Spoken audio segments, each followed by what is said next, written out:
Hi, I'm Josh Brown, Kitsap County Commissioner representing Central Kitsap. Welcome back to another episode of Commissioner's Corner. I'm here with Shar Burnett from BCAT. Thanks for joining me. I understand you have a few questions as usual, Shar. Oh yeah, I have a whole list of things, and I think what we'll start with today is the Shoreline Master Program update. Tell us what that's all about and Sure. what process is the county undergoing? Well, Kitsap County, like every other county in the Puget Sound region and city, in fact, this is an effort that's taking place statewide, but there's a lot of focus in the Puget Sound area because of our abundance of shorelines. We're required by the state of Washington to go through a process to update our Shoreline Master Program. And our Shoreline Master Plans that the county had adopted, I think originally we adopted it in the late 70s. The Shoreline Master Plan was, and the Shoreline Master Program effort was something that the voters of the state of Washington, actually through an initiative process, required local governments in the state to develop a process to help protect our shorelines. And the notion, back in the 70s was that there was growth in our state. Folks looked at the impact that was having on our shorelines, and the idea was let's have some plans in place so that we can balance a lot of the competing needs. Needs for people when it comes to recreational opportunities, needs for business, needs for the environment. So that's what this effort's about. And in Kitsap County, again, our first plan was adopted in the 70s. We've done one other update, I believe, to that plan. But we do have a lot of inconsistencies with our current Shoreline Master Plan for the county. And I'll just share two examples that come to mind. Up in Port Gamble Bay, a lot of us will remember that for a couple of generations we had a pretty large industrial center up there based off of the mill.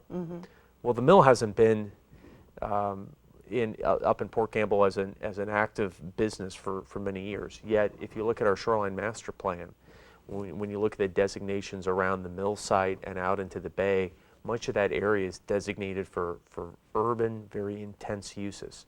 The same type of designations that you would see, let's say, an industrial location like Puget Sound Naval Shipyard.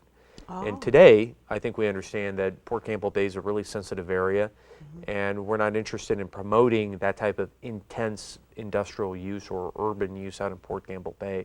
So this process will give us an opportunity to update our Shoreline Master Plan so that Port Gamble's protected. Another area where the challenge that we dealt with actually a couple years ago was not necessarily adding an environmental protection to a sensitive area, but actually helping to reconcile the plan so that we can take advantage of recreational and business opportunities on the shoreline, was out in Seebeck. When I became commissioner in 2007, the Seebeck Marina project was moving forward, and they had realized through the permitting process that the area where the Seebeck Marina had been located under the county Shoreline Master Plan that was adopted in the 70s and had been in place for the next 30 some odd years, the designation actually prohibited privately owned marinas from operating.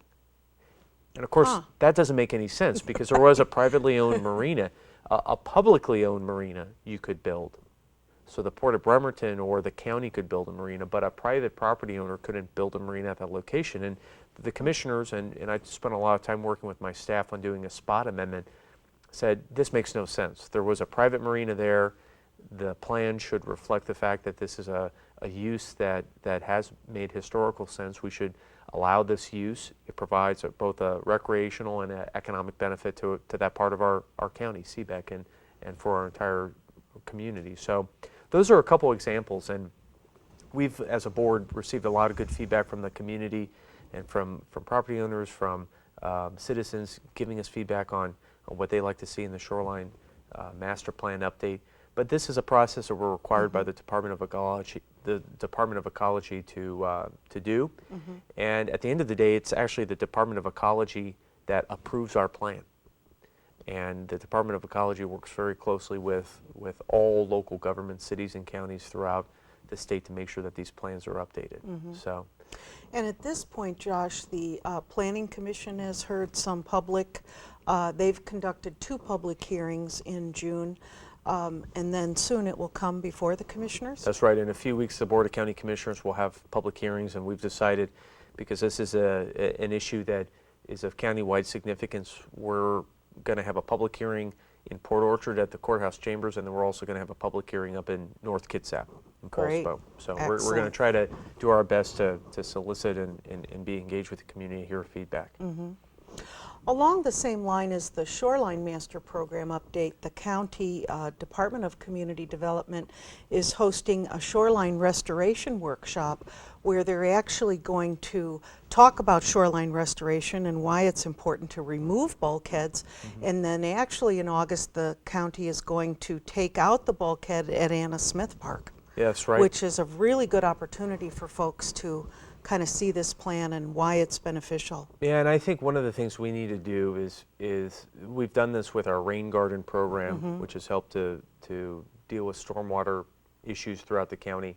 But you know, I think we need as a local government to be pretty proactive, working with property owners that are interested in alternatives to a concrete bulkhead, to show them how can you be permitted, and give property owners a confidence that their property will be protected by alternative, by soft bulkheads, by alternative technologies. So we've decided as a county, like what we've done with our stormwater program, where we've taken the lead on low impact development techniques, and we've taken the lead on installing rain gardens on public right-of-ways, on publicly owned pieces of property.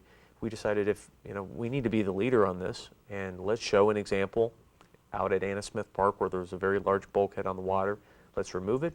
There's slope issues there, and we're pretty confident that we'll be able to demonstrate to the public a model restoration project where you're able to remove that hardened bulkhead. You make it better nearshore habitat for fish and for salmon, but at the same time, we're able to put a soft bulkhead in place where you're able to protect the beachhead and you're able to protect the upland properties. So we think it'll be a great model, and we're excited to break ground on that soon. Staying with community development, there's a comprehensive planned remand happening with the county. First of all, tell us what a remand means. Sure. Before I became commissioner in 2007, at the end of 2006, that Board of County Commissioners adopted our 10-year update to the county's comprehensive plan. We're required by the state of Washington to periodically update our comprehensive plan, and essentially what the comprehensive plan does is it designates our sizing of our urban growth areas. It puts zoning and comp plan designations in place throughout the county, and it adopts a series of policies as part of that comp plan that help guide how our community is going to grow and develop in the future. So this is all part of the Growth Management Act requirements. We've been in litigation for many years on one specific area of the comprehensive plan, and that is how large our urban growth areas should be. Of course, as I think a lot of folks are aware, the county's urban growth areas are the areas where we designate land for urban development. When I say urban development, we're talking about taking land that has been zoned one house per 5 acres and moving it to land that may be zoned 4 to 9 dwelling units an acre, or potentially higher in some core areas like downtown Silverdale. So the county was involved in litigation, and we at the end of the day lost on the issue of defending the size of the urban growth area. So the Central Puget Sound Hearings Board, which is responsible for essentially serving as an appellate body on our comprehensive plans, directed the county to redesign our urban growth areas. So we're doing that. We've been involved this entire year in a process engaging the community and the public on how should we shrink the urban growth areas. And the areas we're talking about are Kingston, Silverdale, East Bremerton, which is the Central Kitsap urban growth area, and the Port Orchard urban growth area, the South Kitsap urban growth area just outside the city limits of Port Orchard.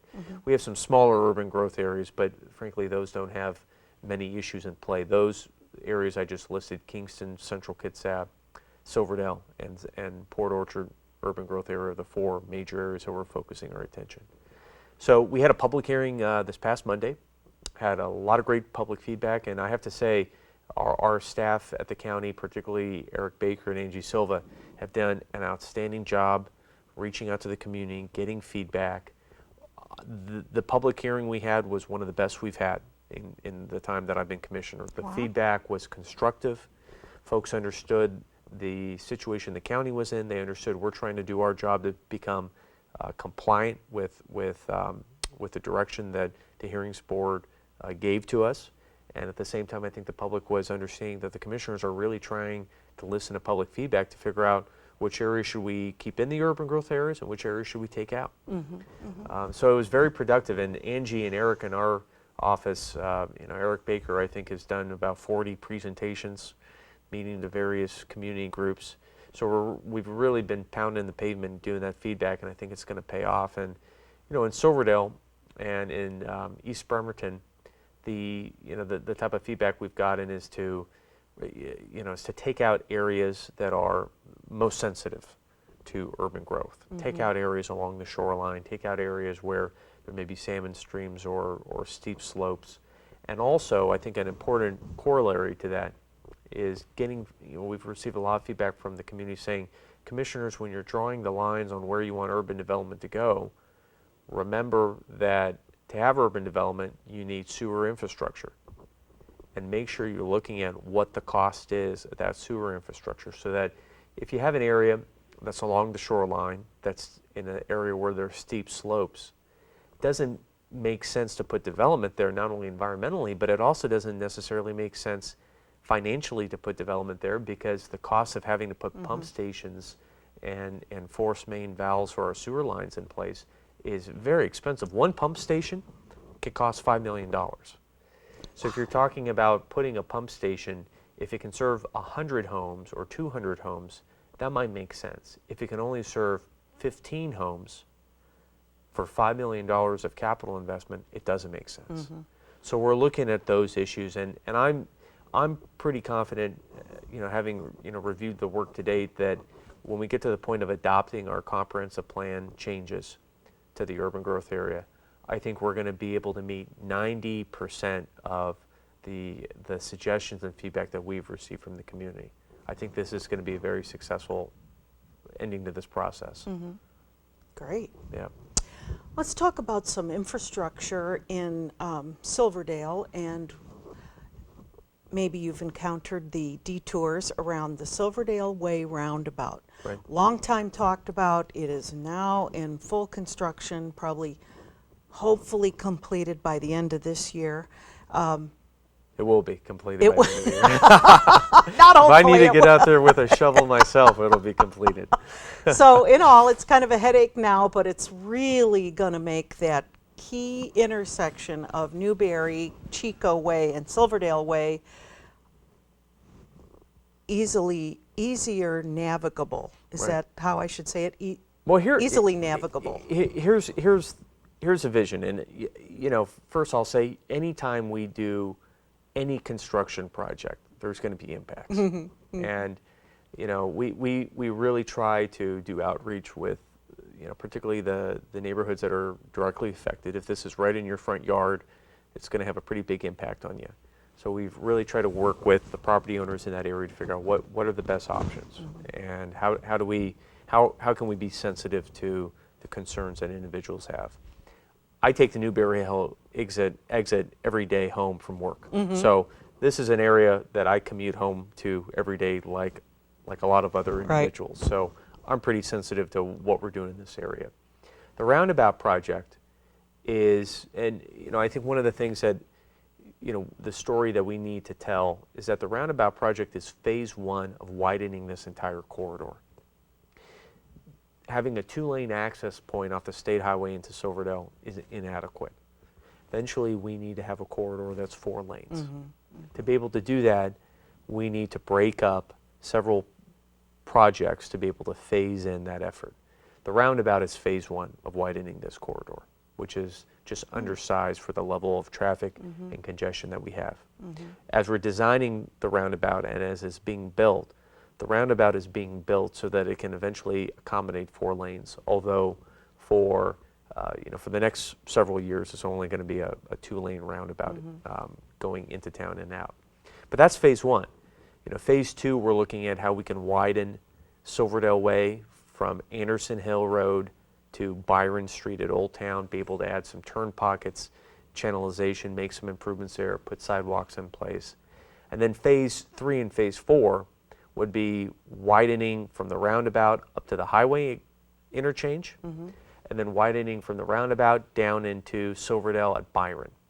The project from Silverdale Way to Byron is going to be an enormously complicated and expensive project. It's a project that, likely won't happen during my tenure as a county commissioner, but what we're doing is teeing it up so that we can do that project. And before we move forward with the roundabout project, our Public Works Department looked at how they could widen that corridor to 4 lanes. We did engagement with the property owners in that area. There's a lot of concerns about having pedestrian access on that corridor, and we have some good ideas in terms of options that we'll have in order to make these improvements. But this project is phase 1 of that, and yeah, it's going to have impacts, but to be able to reduce congestion, improve traffic flow, to be able to do any of our projects, we're going to have impacts. And this is just one in really the series of numerous projects that the county's been getting done in Silverdale to be able to help ease congestion over time. We're doing this all across Silverdale. Right. And I'm really proud, the last 6 years, we've done more projects in Silverdale to ease congestion, help plan for growth, help plan for our future than's been done probably since those boulevards were originally built the first time. Another big part of that major corridor is Buckland Hill Road, and many of us know that Harrison Hospital is expanding in Silverdale. They're building a orthopedic wing onto that hospital, so it is going to be imperative that Buckland Hill Road is to go to 4 lanes. Is that correct, Josh? And yes. The bridge over Clear Creek is on the county's radar and probably in the works for the next improvement. Right. If you look at the egress points into Silverdale, if you come off of Mall Boulevard, we have a 5-lane system on Kitsap Mall Boulevard. When you look at our other boulevards in town, they're generally 3 lanes. We have some areas like Silverdale Way, which is 5 lanes through town, but Ridgetop Boulevard, Buckland has portions that are 5 lanes, but then it goes back down to 2 or 3 lanes. Silverdale Way coming into town is 2 lanes. So what we're doing is strategically trying to piece together how do we widen these corridors where it makes sense. The Buckland project, we added on at Buckland at Tracyton channelization turn lanes, which has helped ease congestion. That was phase 1 of widening this corridor. Phase 2 of widening this corridor is replacing the bridge at Clear Creek. That is a natural choke point, and until we get that project done, the rest of the corridor can't be improved.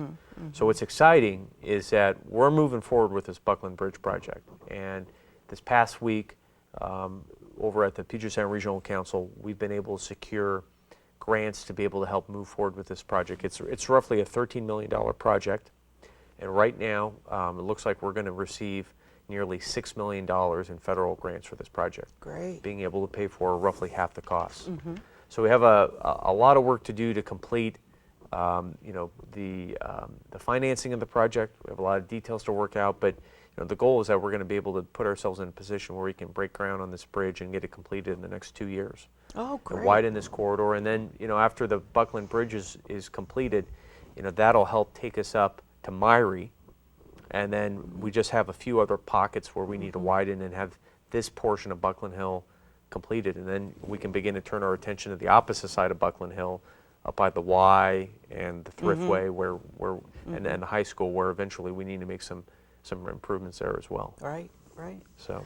And is the hospital, have they broke ground, or do you know where that? They did. Yeah, Harrison broke ground on an orthopedic hospital in Silverdale. So this is part of their strategic expansion to serve our community. You've seen them build satellite campuses down in Belfair and up in Paulsbo. So the notion was to help offload some of the needs of services that they provide from Bremerton to Silverdale over time. Right. And the idea is that this orthopedic clinic can provide a lot of hip replacements, knee replacements, shoulder surgeries, things that folks need to deal with, and be able to kind of target that. And then, of course, at the main campus in Bremerton, whether it's heart surgery, cancer care, a lot of the more complicated issues Right. They'll stay in that folks Bremerton. are dealing with will continue to be served in Bremerton. But this is we've seen Silverdale in the last 6 years transform in a lot of ways into the medical center of Kitsap County. And you look at the expansion from the doctor's Right. clinic, Harrison's expansion, a number of individual practices that have sprung up in Silverdale. It's really been an amazing growth. So we're really pleased to see this project move forward, and I give a lot of credit to Scott Bosch and his board for seeing this through, because they, like a lot of organizations, have been challenged by the economy. They've been challenged by the fact that the financial markets it's very difficult to do, to be able to secure the financing you need to do large capital projects. And they've been able to see this one through. So it's going to be an enormous benefit to our community, and it's going to bring a lot of good jobs to Silverdale and Kitsap County. Excellent. Well, let's talk about summer and lots of activities in our community. But right in our own backyard here from BCAT is the Kitsap County Fairgrounds, and we're looking forward to a fabulous fair. But also there's a huge event that's going to be happening in the middle of August, the Little League World Series for 13-year-olds. Huge event happening right at the fairgrounds, right at the ball fields at fairgrounds. Yeah, we're very excited about it. It's a Babe Ruth World Series for 13-year-olds, and it's kind of nice that the North Kitsap teams are hosting them. I played Babe Ruth in North Kitsap, so up at Snyder Field, so it's kind of nice to have this tournament come to Silverdale, and we're really proud of the partnership with the Kitsap Public Facility District to help bring this event here, so it's really exciting. And the folks, Russ and Brent, the fellows in Paulsbo have really worked very, very hard. This has been probably a 2 to 3 year process for them, applying for it, raising the money for it, and it's going to be great. We want people to come out and support these kids. They're coming from all over the country. Yeah, and it's going to be exciting that the championship game will be the first day of the fair. So the fairgrounds complex will certainly be packed, and we're excited to get a lot of families and kids out there. Right. So it's going to be an exciting month of August in Kitsap County. It's going to be fairgrounds. So the fairgrounds complex will be rocking. I think it's August 22nd. The first day of the fair is the championship game of the World Series. It'll be so much fun. Yeah, Great, absolutely. great. So we have a few minutes left. We want to hear about the Puget Sound Regional Council, of which you've been serving on, and you'll be president again. Tell us, or is it president or chair? President, that's right. I just was reelected to a second 1-year term as president of Puget Sound Regional Council, so it was a major honor, and it's nice when we had our General Assembly meeting to have so many of my colleagues from Kitsap County there in attendance. The Puget Sound Regional Council, we focus on economic development, land use planning, and transportation planning in the 4-county region of King, Snohomish, Pierce, and Kitsap County. So, combined, So Kitsap is in there with the big boys. We are, and I think it provides tremendous opportunities for us. The best example I can give about the opportunities that it creates is on economic development. We have forced our way into a discussion about how the aerospace industry is going to grow in Washington State. And as part of that increase, we're not expecting that Boeing's going to pick up and move their Everett or Renton plant to Bremerton. But what we do think are enormous opportunities for Kitsap County is through the supply chain. If you look at the Renton plant, the 737s that are built there, they're looking at increasing production significantly over the next few years. And when they're increasing production 20, 30, 40, 50%, that's what they're building at the Renton plant, but there has to be the supply chain to be able to support that. That means that suppliers are going to have to grow. And the number of suppliers are going to be in the region. Just in the last, I think, 6 or 7 years, we've seen about a 40% increase in the suppliers in Washington State for aerospace. That's an enormous growth opportunity for Kitsap County.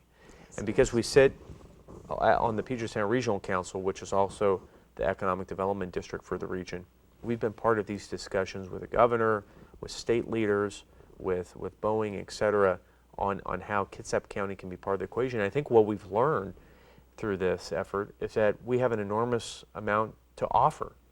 If you look at the counties, when you compare Kitsap County to our 3 neighboring counties, we have a higher percentage of engineers than Snohomish and Pierce County. We have, in terms of incomes, higher levels than Pierce and Snohomish County. When you look at the 4-year degree levels, we're higher than the region. We are an enormously educated workforce with a broad skill set, and part of that is the great work that Olympic College does. Right. You know, Olympic College for years has been supporting our shipyard workforce, and through very strong partnerships to help grow our workforce for the shipyard. At the same time, they've expanded with a partnership with Washington State Extension to provide mechanical engineering 4-year degrees. So now you can get a 4-year degree from Washington State University at Olympic College. The governor and the legislature appropriated funds to help increase the number of engineering slots statewide. That meant the number of engineering slots in Kitsap County doubled. So we're part of this broader discussion. It's going to yield enormous benefits in the future for our community, and I'm really honored to be able to help represent the region on a lot of the tough issues facing our communities. So Good for you, Josh. Thanks for coming in today. I'll let you appreciate it. close and Well, have a good summer. I And appreciate your great questions, and look forward to getting together with you next time, and Great. appreciate everyone tuning in to Commissioner's Court. Thanks for joining us.